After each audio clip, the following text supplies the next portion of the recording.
Hello, it's Swami Pranava, and I'm back with more of Haruki Murakami, what I talk about when I talk about running.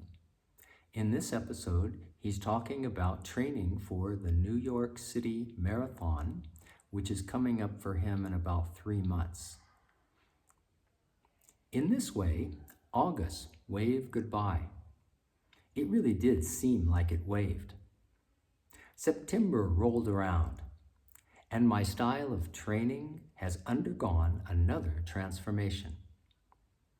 In the 3 months up till now, I was basically trying to rack up the distance, not worrying about anything, but steadily increasing my pace and running as hard as I could. And this helped me build up my overall strength. I got more stamina, built up my muscles, spurred myself on, both physically and mentally. The most important task here was to let my body know, in no uncertain terms, that running this hard is just par for the course. When I say letting it know in no uncertain terms, I'm speaking figuratively, of course. No matter how much you might command your body to perform, don't count on it to immediately obey. The body is an extremely practical system.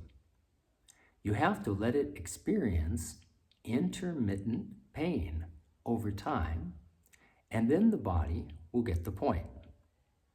As a result, it will willingly accept, or maybe not, the increased amount of exercise it's made to do.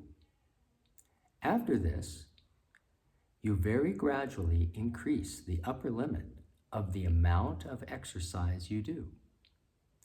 Doing it gradually is important so you don't burn out. Now that it's September and the race is 2 months away, my training is entering a period of fine-tuning. Through modulated exercise, sometimes long, sometimes short, sometimes soft, sometimes hard, I'm transitioning from quantity of exercise to quality. The point is to reach the peak of exhaustion about a month before the race. So this is a critical period. In order to make any progress, I have to listen very carefully to feedback from my body. In August, I was able to settle down in one place, Kauai, and train, but in September, I'll be taking some long trips back to Japan, and then from Japan to Boston. In Japan, I'll be too busy to focus on running the way I have been. I should be able to make up for not running as much, though, by establishing a more efficient training program. I'd really rather not talk about this. I'd much prefer to hide it away in the back of the closet. But the last time I ran a full marathon, it was awful. I've run a lot of races, but never one that ended up so badly. This race took place in Chiba Prefecture. Up to around the 18th mile, I was going along at a good enough clip, and I was sure I'd run a decent time. I had plenty of stamina left, so I was positive I could finish the rest of the race with no problem. But just as I was thinking this, my legs suddenly stopped following orders. They began to cramp up, and it got so bad I couldn't run anymore. I tried stretching, but the back of my thighs wouldn't stop trembling, and finally cramped up into this weird knot. I couldn't even stand up, and before I knew it, I was squatting down beside the road.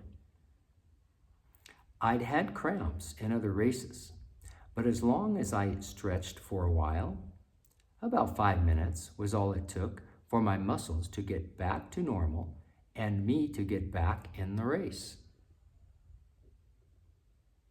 But now, no matter how much time passed, the cramps wouldn't go away. At one point, I thought it had gotten better, and I began to run again. But sure enough, the cramps returned. So the last 3 miles or so I had to walk. This was the first time I'd ever walked a marathon instead of running. Up till then, I'd made it a point of pride that no matter how hard things might get, I never walked. A marathon is a running event, after all, not a walking event. But in that one race, even walking was a problem. The thought crossed my mind a few times that maybe I should give up and hitch a ride on one of the event shuttle buses. My time was going to be awful anyway, I thought, so why not just throw in the towel?